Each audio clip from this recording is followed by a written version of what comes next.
Good morning बच्चों। अगर मेरी आवाज आपको आ रही है तो अच्छी बात है, नहीं आ रही है तो आ जाएगी, वेट एंड सी। ठीक है, आज हम सीखने जा रहे हैं क्लास 6 का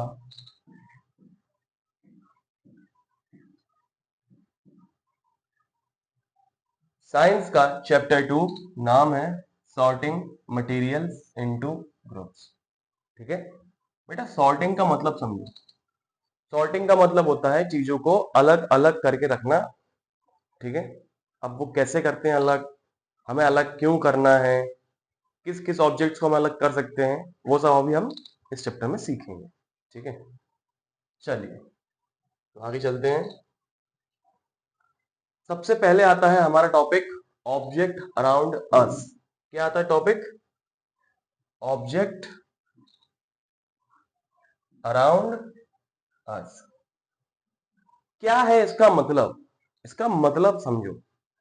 ऑब्जेक्ट मतलब होता है मोस्टली सामान, मटेरियल जो आसपास अपने दिखते हैं, टेबल, चेयर, कुर्सी, पंखा, एयर। ठीक है, चारों तरफ। ठीक है, तो मतलब सारे का सारा सामान जो है वो हमारे चारों तरफ जो है उसी को बोलते हैं ऑब्जेक्ट अराउंड अस। ठीक है, थोड़ा बहुत पढ़ लेते हैं क्या अकॉर्डिंग टू साइंस क्या होता है ऑब्जेक्ट। Introduction two objects. ठीक है, तो क्या होते हैं objects? Objects are things we see and use in our daily life.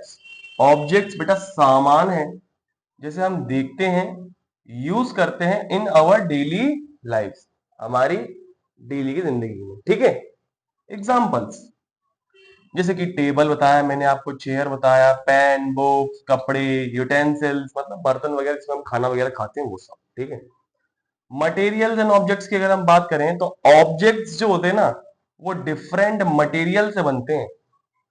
दुनिया के सारे ऑब्जेक्ट्स जो है ना वो डिफरेंट डिफरेंट मटेरियल से मिलकर बने हैं। ठीक है, डिफरेंट डिफरेंट मटेरियल्स जैसे कि भैया अगर हम एक वुडन टेबल की बात करें, किसकी बात करें? Wooden table. अब वुडन टेबल तो वुड से बनी होगी ना। ठीक है, जैसे बात कर रहे हैं हम अगर कॉम्बिनेशन ऑफ मटेरियल मतलब कई सारे मटेरियल से मिलकर अगर कोई चीज बनी हो तो जैसे मान लीजिए ये स्टाइलस है, स्टाइलस की प्लास्टिक बॉडी है, बट ये क्या है? ये रबड़ का है, अभी तो चल पा रहा है इससे, है ना। जैसे एक पेन होती है, पेन वो प्लास्टिक की भी होती है, साथ में थोड़ा मेटल भी होता है उसके ऊपर। आपने देखा होगा, एक पेन देखा होगा, उसके ऊपर जो लगा होता है ना वो मेटल का पीस होता है। ठीक है, जैसे अगर हम इस पेन को देखें ध्यान से तो इस पेन के ऊपर ये प्लास्टिक की बॉडी है, ये रबड़ का है।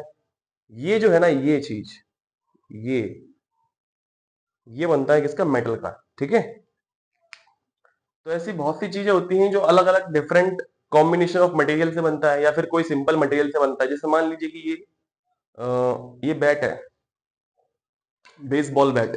ठीक है, तो ये किससे बना होगा? ये केवल लकड़ी से बना है। वैसे एक एल्यूमिनियम का बैट भी आता है, खेलना हो तो ले लेना। ठीक है, नेक्स्ट चलते हैं, नेक्स्ट आगे चलते हैं इस चैप्टर में। तो आगे इस चैप्टर में भैया हमारे पास सबसे तगड़ा टॉपिक आ रहा है, वो है वैरायटी ऑफ ऑब्जेक्ट्स। हमारे पास कई प्रकार के वैरायटीज है।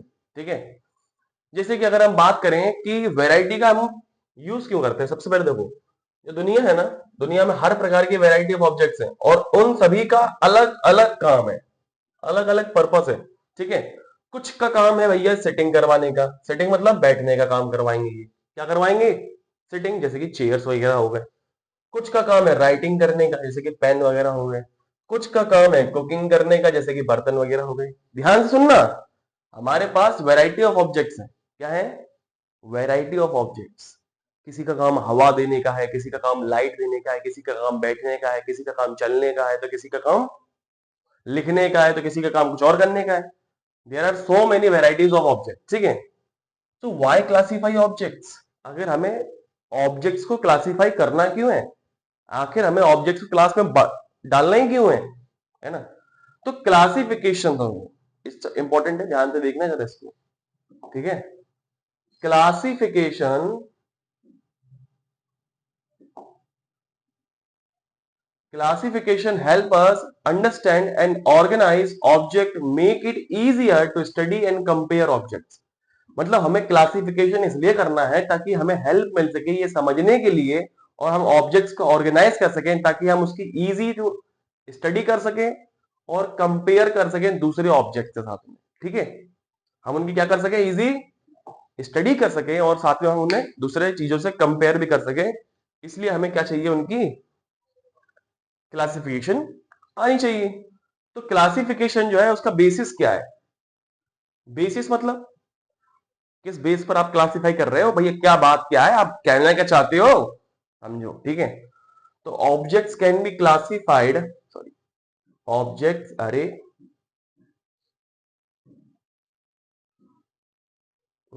ये objects can be classified based on different properties like shapes, size, color and material। जैसे कि हमने क्लास में बात किया था ना, आपको याद होगा शायद, कि ये shape, size, colour, material. Shape तो पता होना था, shape circular shape, triangular shape, rectangular shape, और देन दुनिया भर की शेप्स। साइज छोटा है, बड़ा है, बहुत छोटा है, बहुत बड़ा है। कलर भैया, कलर देखो हमारे पास कितने सारे ऑप्शंस है कलर के, इन सारे कलर में से हो सकता है कोई सा भी हो, है ना। मटेरियल, जैसा कि मैंने आपको बताया, वुड से बना है, किस मेटल से बना है, कि भैया कॉम्बिनेशन ऑफ मटेरियल से है, जैसा भी हो। ठीक है, जैसे कि अगर हम बात करें, एग्जांपल अगर हम ले लें, क्लासिफाइंग किचन आइटम, जैसे कि किचन में बहुत सारे आइटम्स होते हैं, तो उनमें से कौन कौन से क्या है, यूटेंसिल्स हैं, कौन कौन से अप्लायंस हैं, कौन कौन से कटलरी में आते हैं। यूटेंसिल्स मतलब जिनमें हम खाना खाते हैं, ठीक है, जिनमें हम खाना बना भी लेते हैं कभी कभी।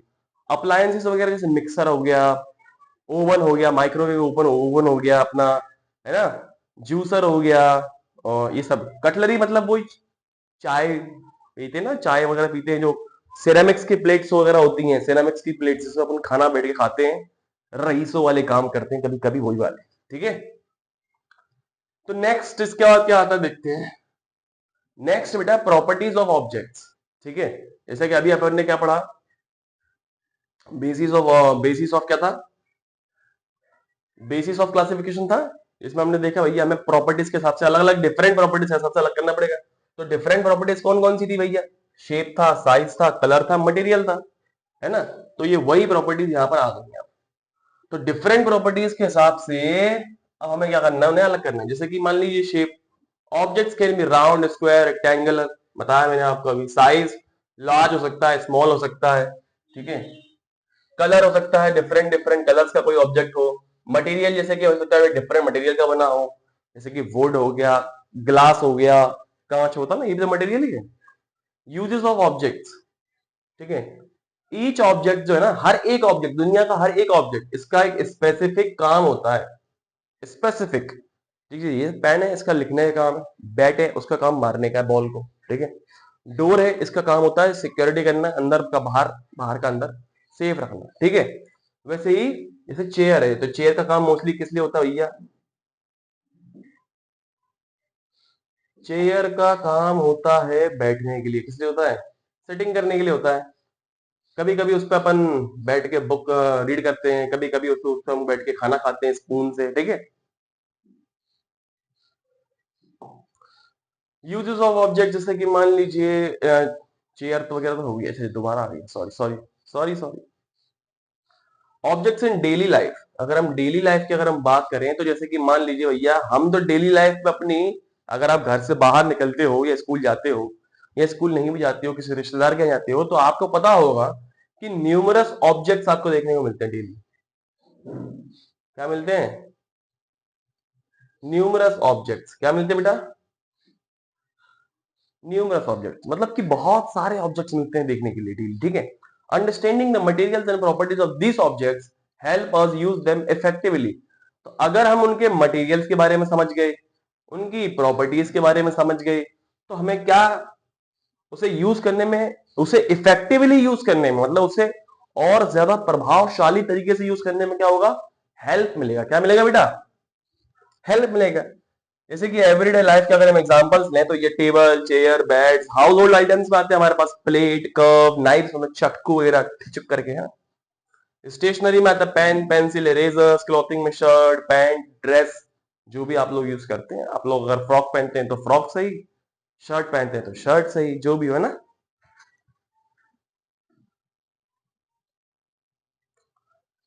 एक मिनट देखने जरा इसको।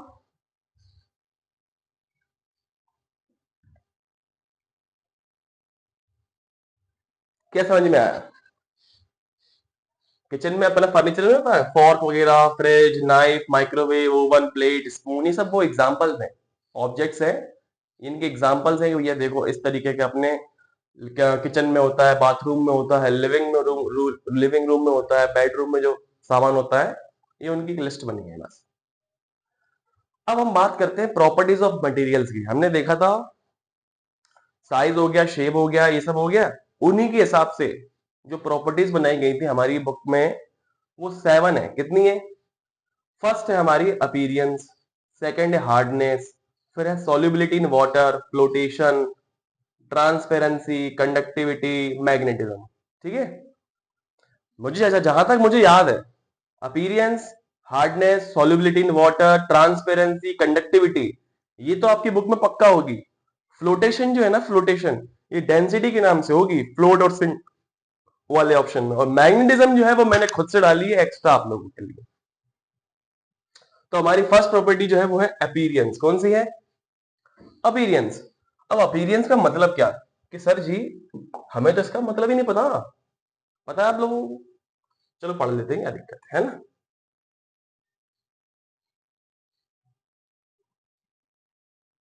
हम्म, sorry. Appearance refers to a way material looks or seem to the senses, especially to the eye. Appearance का मतलब ऐसा है भैया कि जो मटेरियल है ना, मटेरियल मटेरियल वो लुक्स मतलब दिखता कैसा है, या सीम्स टू द सेंसेस, या फिर हमारे सेंसेस को, स्पेशली किसको, आंखों को वो कैसा दिख रहा है। समझे? मतलब मान लीजिए ये जो पेन है ये ब्लैक दिख रही है, और अगर ध्यान से देखो तो ये चिकनी भी है काफी, है ना। तो इसको बोलते हैं क्या? अपीरियंस। क्या बोलते हैं? जैसे मैं आपको दिख रहा हूँ, मेरी शर्ट आपको कैसी दिख रही है? स्काई ब्लू दिख रही है, माइक दिख रहा है ब्लैक कलर का। हाँ, तो ये चीज स्पेशली इसमें क्या क्या आता है? कलर आता है, कलर ऑफ अ मटेरियल। जैसे कि भैया वुड है वो ब्राउन कलर की होती है मोस्टली, प्लास्टिक्स जो है वो रेड, ब्लू, ग्रीन, और भी कलर्स के हो सकते हैं, है ना। इसके बाद आता है हमारा नेक्स्ट अपीरियंस में ही है, थोड़ा डिटेल में पढ़ लेते हैं अपीरियंस के। इसके बाद अपीरियंस में आता है हमारा पार्ट शाइन। क्या आता है बेटा? शाइन का मतलब होता है लस्टर, मतलब चमक। क्या होता है? चमक। What it means? Whether material is shiny, sorry, whether material is shiny और डल, मतलब कि मटेरियल जो है वो हमारे पास शाइनी है या डल है। ऐसे आपने मम्मी की गोल्ड ज्वेलरी देखी है? बहुत ध्यान रखना मम्मी की गोल्ड ज्वेलरी भी तुम्हारा, देखना। तो मम्मी की जो गोल्ड ज्वेलरी है या सिल्वर की कोई भी कोई सामान वगैरह है सिल्वर की आपके पास, प्लेट्स वगैरह हैं या सिल्वर के बर्तन वगैरह हैं, सिल्वर मतलब चांदी, ठीक है, तो वो भी क्या होते हैं? शाइनी होते हैं। डल अगर अपन बात करें तो जैसे अपनी छत वगैरह होती है ना, छत वगैरह हो जाती है, अपने जो वुड होते हैं, वुड वुड की प्लाई वगैरह जो होती है, ये सब कैसे होते हैं? डल सरफेस होती है, ठीक है, ज्यादा चमक नहीं मार रही होती है। एग्जाम्पल्स में अगर जैसे मेटल्स हो गए, गोल्ड और सिल्वर, सिल्वर और गोल्ड ये सब होते हैं शाइनी। वुड हो गया, रबर हो गया, इनमें हमें कोई चमक देखने को नहीं मिलती। क्या नहीं मिलती? चमक देखने को नहीं मिलती, इसलिए क्या होते हैं? मोस्टली डल होते हैं। क्या होते हैं बेटा? डल। टेक्सचर की बात करते हैं। अभी टेक्सचर जो है ना, ये बहुत लोगों को दिक्कत आती है कि सारे टेक्सचर मतलब क्या है इसका, क्यों है ये टेक्सचर? टेक्सचर का मतलब है बेटा how the surface of material feels when you touch it. मतलब आप अपने सेंस, ये स्किन भी एक सेंस ऑर्गन है, इससे जब आप किसी चीज को टच करेंगे, टच, तो वो आपको कैसा फील करवा रही है। अब फील मतलब क्या? स्मूथ है या रफ है, मतलब चिकनी है या खुरदुरी है, इसका मतलब ये है, ठीक है। जैसे आप ग्लास देखा होगा, आपने कांच से देखा होगा, कांच का शीशा देखा होगा, आप उस पर हाथ फेरते हो एकदम स्मूथ है, एकदम चिकना है, ठीक है। वही सैंड पेपर देखा? कैसे सैंड पेपर नहीं देखा? छत देखी? छत छत छत के ऊपर हाथ फेरो, रोड के ऊपर हाथ फेरो, आपको रफ मिलेगा। आपका हाथ जो है ना वो घिसने लगेगा, आपकी स्किन फट जाएगी। वहीं अगर इस चिकनी चीजों पर कितना भी हाथ फिरो, आपका स्किन में कुछ दिक्कत नहीं होगी, ठीक है। अब हम बात करते हैं पैटर्न की। पैटर्न मतलब होता है बेटा design, shapes, surface of a material, मतलब मटेरियल की सरफेस पर आपको कैसा डिजाइन मिल रहा है देखने को, या कौन कौन सी शेप्स मिल रही हैं, ये पैटर्न। क्या है ये पैटर्न है, ठीक है। जैसे कि मान लो भैया कि कुछ जगहों पर आपने कपड़े देखे होंगे, सभी के कपड़े, है ना, वो देखा वो चेक्स वाली शर्ट। चेक्स वाली शर्ट्स अगर आपको समझ में नहीं आ रहा हो तो मैं दिखाता हूँ आपको एक मिनट एग्जांपल्स में। जैसे मान लो ये कोई आदमी है, ठीक है, ये उसकी ऐसी करके शर्ट है।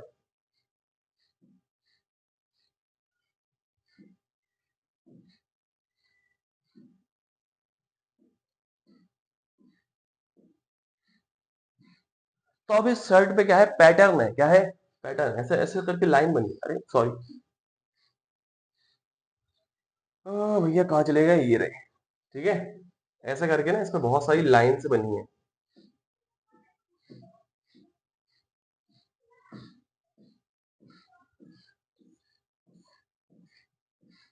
मान लो ये राम है, राम की शर्ट थी, राम की शर्ट पे इस तरीके की लाइन बनी थी, ठीक है। फिर आया लक्ष्मण, लक्ष्मण की शर्ट पे भैया थोड़ा एडवांस लाइनें बनी है, क्या बनी है, और ज्यादा लाइन बनी है, इस तरीके की लाइन बनी है लक्ष्मण की शर्ट पे, ठीक है। इसमें आराम से अपना वो खेल लो अपना जीरो कट टच टिक टैक टॉय। समझ में आया बेटा। तो ये होता है डिजाइन और शेप्स का मतलब, ठीक है। शेप्स तो आपको पता ही होगा, स्क्वायर, रेक्टेंगुलर, सर्कुलर, जो भी हो। तो इन्हें बोलते हैं पैटर्न। क्या बोलते हैं बेटा, पैटर्न। अब नेक्स्ट आता है हमारे पास क्लैरिटी। क्या आता है, क्लैरिटी। क्लैरिटी का मतलब क्या है सर, कि भैया हम किसी सामान के अंदर से कितना क्लियर देख सकते हैं, ठीक है। कितना क्लियर हम देख सकते हैं उसके अंदर से, जैसे कि क्लियर ग्लास हो गया, ठीक है। उसके हम आराम से आर पार देख सकते हैं, कोई दिक्कत नहीं है, लाइट भी आ रही है, अपन आराम से देख सकते हैं। कार्डबोर्ड हो गया, इसके हम आर पार नहीं देख सकते। तो जैसे कोई क्लियर चीज हो, जैसे क्लियर ग्लास हो, तो उसे अपन जिसके आसपास, जिसके आर पार हम देख पा रहे हैं, सी थ्रू कर पा रहे हैं, उन चीजों को हम बोलते हैं ट्रांसपेरेंट। क्या बोलते हैं बेटा, ट्रांसपेरेंट सर बोलते हैं। और जो कार्डबोर्ड्स हैं, क्या है, कार्डबोर्ड्स, जिनके हम आर पार नहीं देख पा रहे, इनके आर पार लाइट नहीं आती, उन्हें अपन क्या बोलते हैं, ओपेक। और ये सभी प्रॉपर्टीज किस में आ रही है बेटा, अपीरियंस में आ रही है। किस में आ रही है, तो अपीरियंस में अगर हम एक बार और डिजाइन लगाएं तो भैया अपीरियंस में देखो कलर था, ठीक है। अपीरियंस मतलब क्या, अपीरियंस मतलब ऐसी चीज जो, ऐसा मटेरियल, वो दिखता कैसा है, ये हमारी आंखों को कैसे दिखता है, इस तरीके का, ठीक है, जिसमें उसमें कलर आ जाता है।